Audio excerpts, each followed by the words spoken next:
Hey everybody, welcome back to another video whereby I document my time in India. So this is the second video that's going on my new YouTube channel whereby I hope to post content related to, as I said, my time in India. So this video is dedicated all to a trip that I took a couple of weeks back to, I called it Gokarna, but I think it's Gokarna. But nonetheless, it's a coastal town in the state that I currently live in, Karnataka. And I'm going to go through some of the reasons why, for me, that experience was awesome.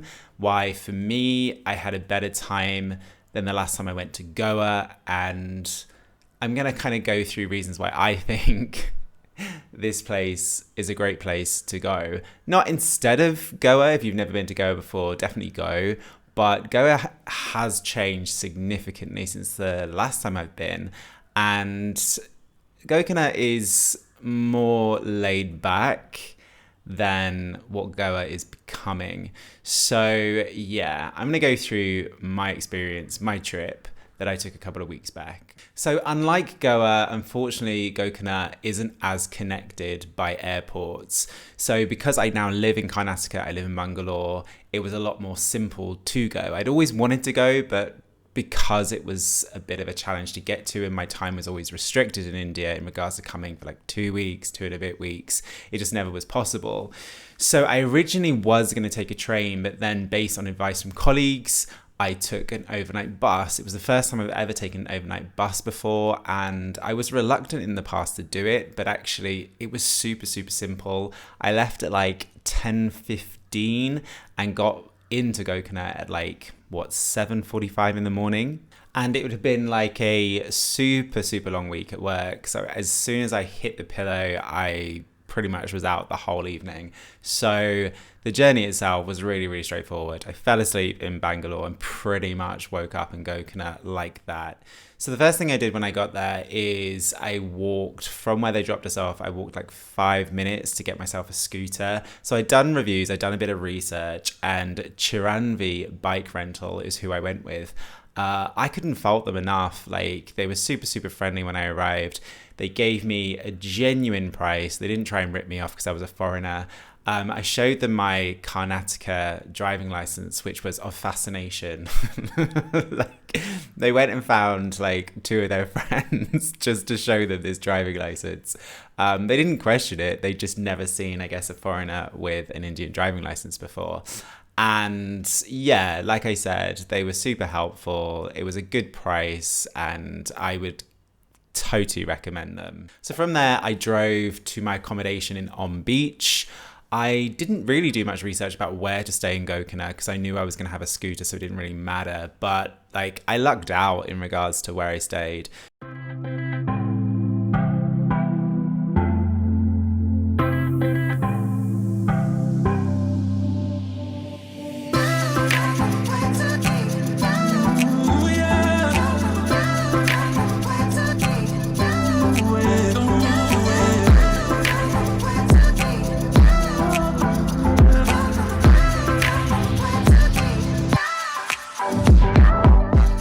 So I stayed in accommodation called Shantidam, which again, I'd done some research on. Like, it had rave reviews. I think I booked it through booking.com, but I knew because I wanted a kind of relaxing experience that I wanted somewhere that had like a balcony that would allow me to kind of oversee the sea. I wanted like a sea view, and like, the accommodation was way better than I paid. Like, the price was extremely reasonable for effectively like a small little chalet villa. And it was a challenge to find initially. Like, I ended up walking along a path that took me pretty much to a cliff edge. That's when I realized I kind of had gone the wrong way. And so I entered it for a very dangerous route. I didn't realize I was supposed to head to the beach and then take a right, and there's a trail. Even though there's a big sign saying don't enter, you can enter to go up to Shantidam. So this is the trek I take every morning. My cottage is up there, although apparently you're not allowed to go up there. But yeah, every morning I walk down and visited by this. It was amazing. Like I said, the price was so unbelievably reasonable. They were super, super friendly. As soon as I arrived, I had a super, super cheap breakfast. Again, overlooking the sea. It was really quiet. It was off season at this point, so there wasn't a lot of people there. So I really, really genuinely got to relax. And yeah, my first kind of 20 minutes in my villa, I started to realize that there are monkeys, but like bandars, they didn't really hassle me. They didn't hassle me at all, actually. So yeah, that was fun. That was a fun little welcome. Oh my gosh. Hi, monkey. Oh my goodness. So I didn't really know what to do on my first day. So I arrived super early, as I said. So I had my breakfast, settled into my villa, and then I decided to go on the beach trek, the beach trail that takes you along a multitude of beaches that are next to each other. So you've got On Beach, you've got Half Moon Beach, you've got Paradise Beach. All of these beaches, because it was out of season, as I said, I pretty much had the trek and those beaches to myself. A lot of the beach shacks were closed, so I was able just to kind of, particularly at Half Moon Beach, I just remember sitting there for like an hour on a rock, just listening to music and just basically feeling very lucky and blessed that I had this whole beach to myself.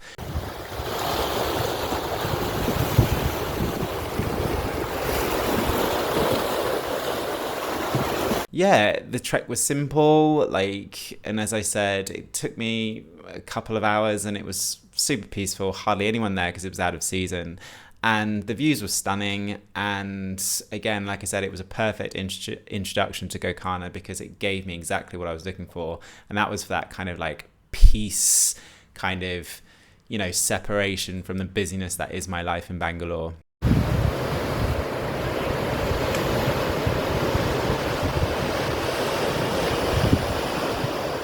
So it was the first day coming back. I was super, super hungry. Like I said, a lot of the shacks weren't open.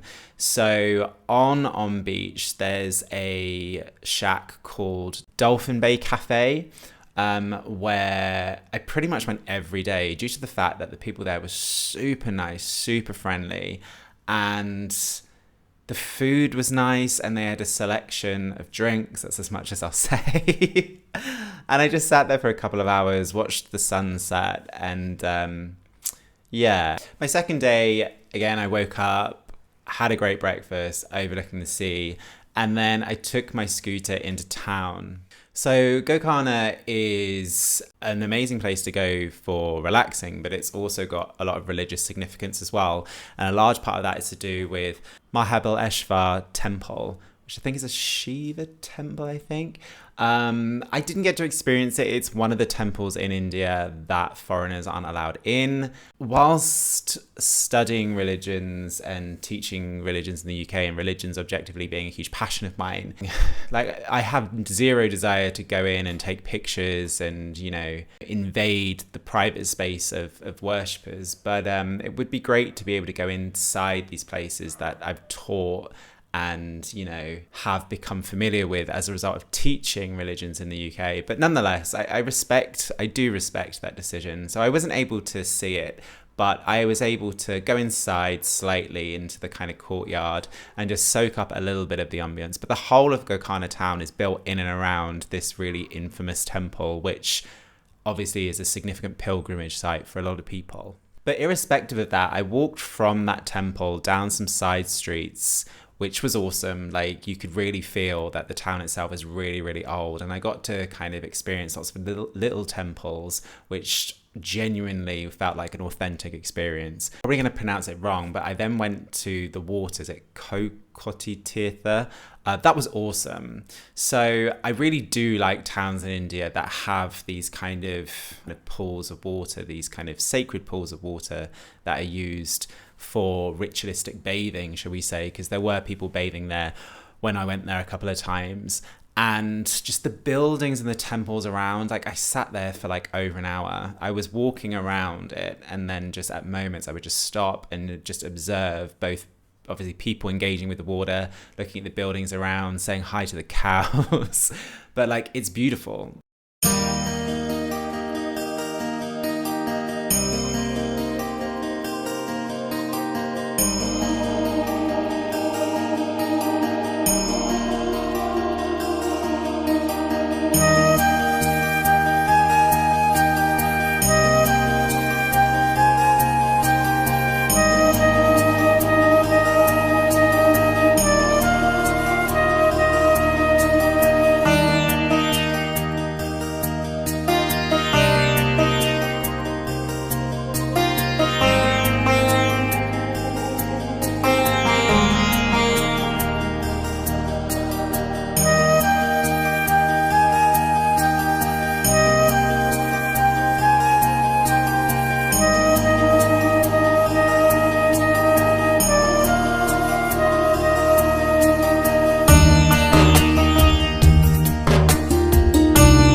So then I decided to be a bit brave and then kind of go on an outstation trip. So I firstly drove to Mirja Fort. So yeah, Mirja Fort is about a half an hour drive scooter on the highway, and it's straight off the highway, in fact.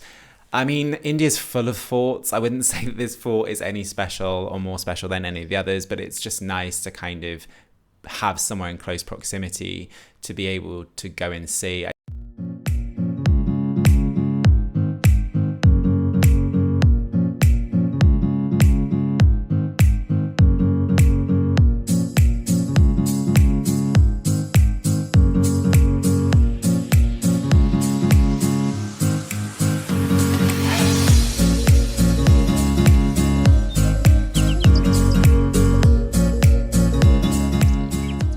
I mean, it's very pretty outside. It's very green. The area is nice. This fort was free. I didn't pay to go in, did I? No. And then the stalls outside, like I had coconut water. I had some food, some drinks. Like it was so hot that day. And I paid the MRP price, the price on the item. So no one was seeing me as a kind of pound or dollar sign, which I really, really loved. I then went to Yana Caves. This is probably the longest drive in India I've ever taken from Mirja Fort. The one trek that I should have probably taken, I couldn't find. So I went another route, and you basically go through a national park effectively. And I just felt like it was a never ending road. And I didn't realize that Yana is one of the wettest places in India, and I got caught a cropper. I literally just arrived at Yana Caves, and the skies, the heavens opened. You got to pay to go in. Again, it was nice. There was no foreigner prices and Indian prices. There was just a standalone price. I had to pay to park my scooter as well. And then I started walking, and that's when it rained, and it just didn't stop raining. And like the path ended up just being a river, and it was just, I managed just to find a tree and just stand underneath it. I must have been under there for like 50 minutes. And these people coming back from Yana Cave just staring at me being like, what is this foreign dude just doing standing underneath the tree getting absolutely soaking wet? But I'm looking at them being like, you're soaking wet.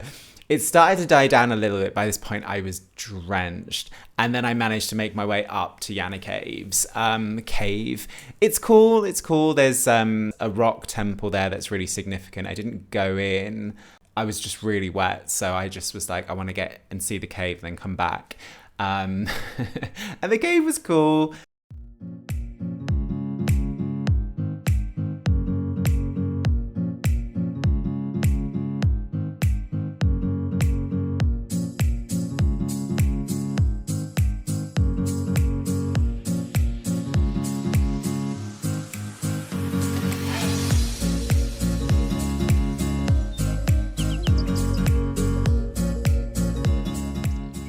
You kind of walk in, you walk through this kind of mountain, and the view, it's very famous because it has two hilltop, I would call them mountains, but let's just call them two hilltops. So they are a sight to behold. They're in the middle of this national park.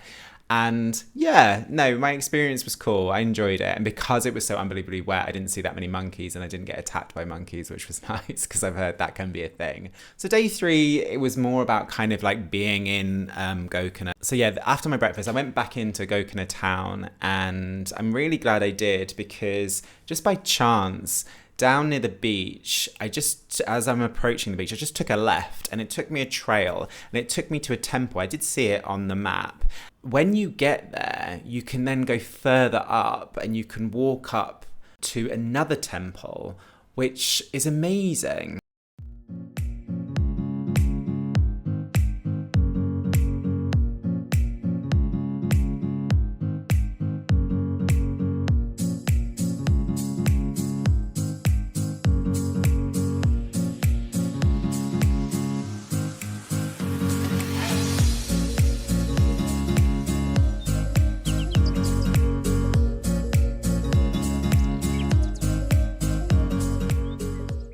Like, I was up there for an hour on my own, again, just put my music in, just watched the kind of amazing scenery that is Gokarna Beach, and just next to this temple that felt really, really old. But this area, like I said, I didn't see it in any kind of guides or kind of top things to do in Gokarna. It was just by chance I found it.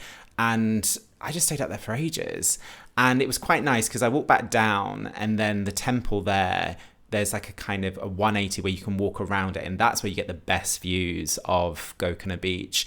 And they've got a water tank there, and there was a couple of young lads just enjoying having the best life in this tank. And I was just like, just soaking in the view with these young lads, just loving life.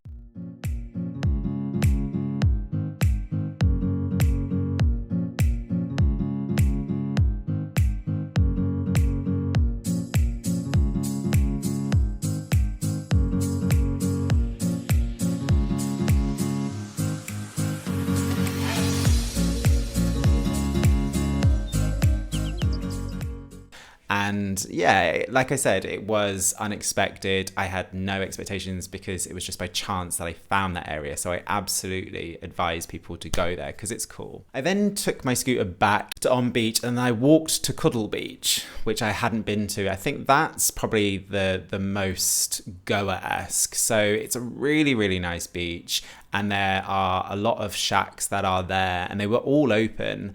And that's where there were quite a lot of foreigners.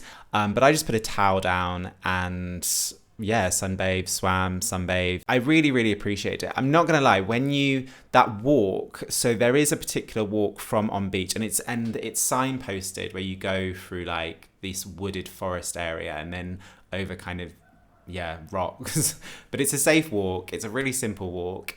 When you enter Kudle Beach, there was a lot of trash, which was super, super, super disappointing. It's the first time that I experienced trash in Gokarna, and it was quite excessive. It's quite isolated down there, so you can get there from the left or the right, and you've got to walk down. So I can understand getting kind of trash out might be quite difficult. And it's just in this one spot as you enter this beach, the worst spot that it can be. Once I got over that, the beach itself was cool. Like I said, it's definitely Goa vibes, but without the hassle, without people trying to hassle you, without the busyness. It was just chill.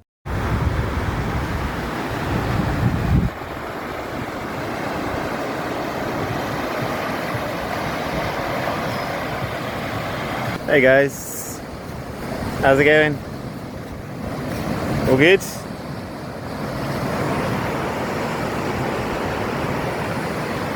Sure.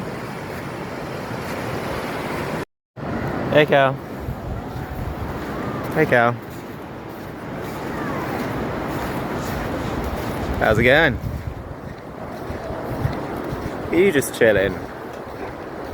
Chilling on the beach? I must say, I did then have a few drinks and I did have lunch at Omdi's Cafe 51. I can't say I went to lots, so I've got a lot to compare to.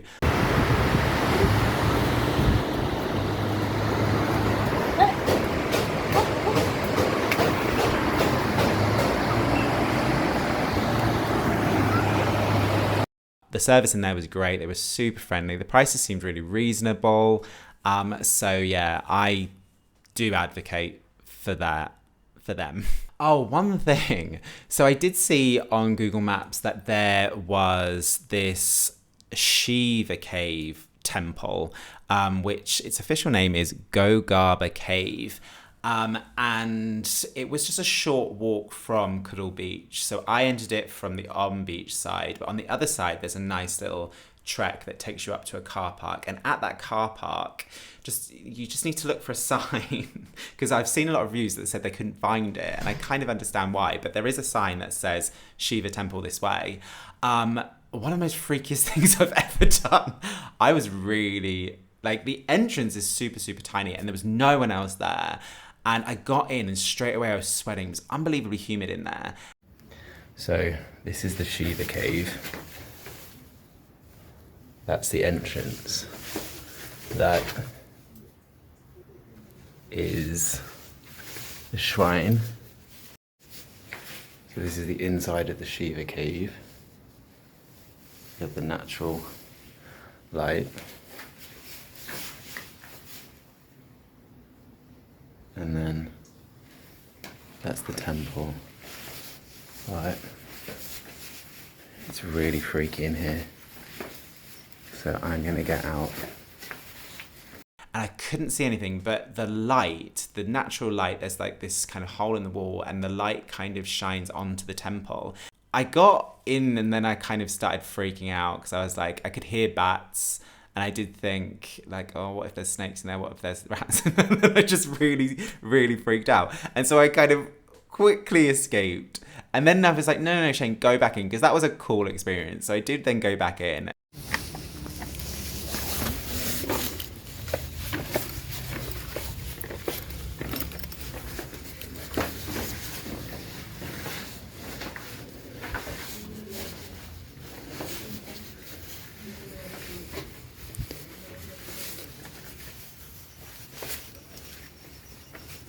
And just brave up, and then walked to, and I had spent a bit of time just kind of looking in and around. I was a bit too scared to flash my light in too many areas because I didn't want to know what was in there. But it was cool. It's one of the most coolest things I think I've done in India, being in this kind of, Shiva cave. It's associated, like if you Google it, there are stories, like mythological, historical stories associated with it. So it definitely does have significance. And like I said, it's not necessarily something that anyone talks about what to do in Gokarna, but like it was definitely a highlight because it was just a very unique experience. I'd never experienced anything like it before. So yeah, those were kind of my 3 days. And from there, I then went to Udupi, so I will do a video on that later.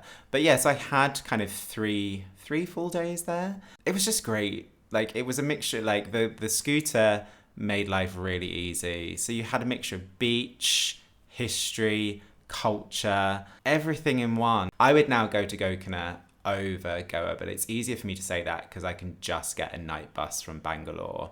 Like to get to Gokarna from like Delhi or Mumbai, it's probably more of a challenge, but Gokarna is definitely worth going. Yeah, I can't rave about it enough. So yeah, that's my experience of Gokarna. It was a great time, and if people haven't been there, I hope you do go.